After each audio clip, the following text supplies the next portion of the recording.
On the last day of 2010, we put our daughter, Maud, who was 2.5, into her cot to sleep. And in the morning on New Year's Day, 2011, she had died. She never woke.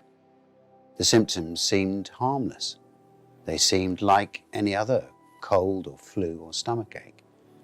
But we now know that something else was going on underneath. If I was aware, I would have asked. There would have definitely been a different outcome. So that's the way that you can look after your children and your families and the people you meet, is to take a deep breath and think, could this be sepsis? I'm going to ask someone, because you could save their life. I'm Dr. Ron Daniels, NHS consultant and founder and Joint Chief Executive of the UK Sepsis Trust. Thank you for taking the time to learn about sepsis. After watching this short video, you should have the knowledge to protect yourself, your loved ones, and your friends and colleagues. That's what being sepsis savvy is all about. Sepsis is when our immune system goes into overdrive trying to fight an infection. Instead of protecting us, the immune system begins to attack our organs and tissues. And if we don't stop it, sepsis can very quickly lead to multi-organ failure and death. Sepsis is always triggered by an infection. Common causes include pneumonia, urinary tract infection, and infections around a cut or a bite or a sting. But sepsis can also arise from rarer conditions like meningitis, as well as common viral infections like the flu. Sepsis is a medical emergency that affects 245,000 people in the UK every year, causing 48,000 deaths. That equates to 5 lives lost to sepsis every hour, more than are caused by bowel, breast and prostate cancer combined. Although certain people are more at risk, sepsis can affect anyone of any age. But it's often treatable if caught quickly. And that's why being sepsis savvy and knowing the signs saves lives.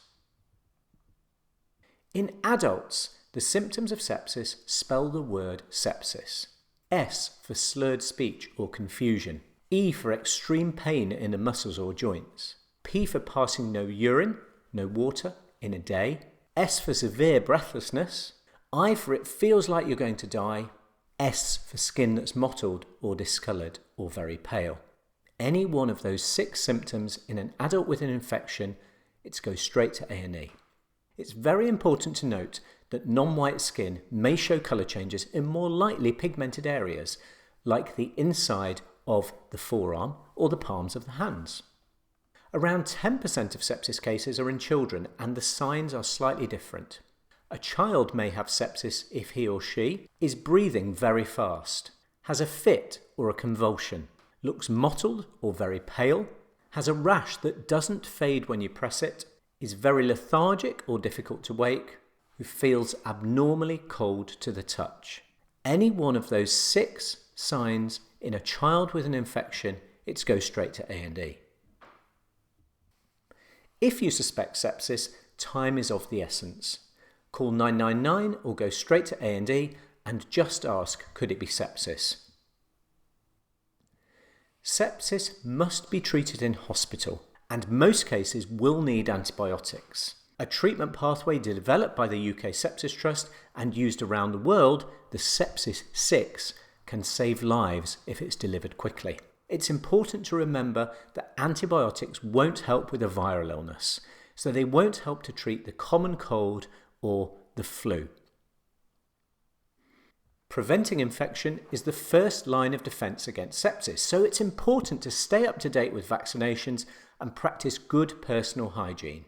Crucially, the more people who know about sepsis, the more lives can be saved, which is why we urge you to test your knowledge with our game and share your sepsis savvy status on social media.